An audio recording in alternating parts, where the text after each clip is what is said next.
حضرت عمیر رضی اللہ تعالی عنہ کا قول کہ کھجوریں کھانا طویل زندگی ہے۔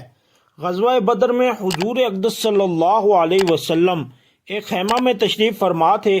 آپ صلی اللہ علیہ وسلم نے صحابہ سے ارشاد فرمایا کہ اٹھو اور بڑھو ایسی جنت کی طرف جس کی چوڑائی آسمان و زمین سے کہیں زیادہ ہے اور متقیوں کے واسطے بنائی گئی ہے۔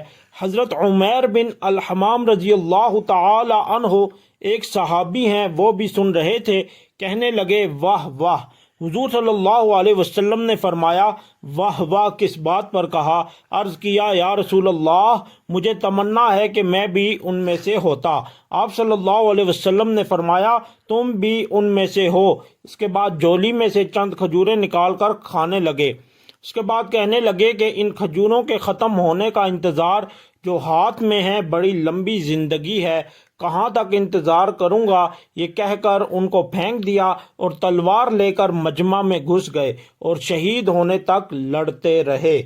فائدہ: حقیقت میں یہی لوگ جنت کے قدردان ہیں اور اس پر یقین رکھنے والے۔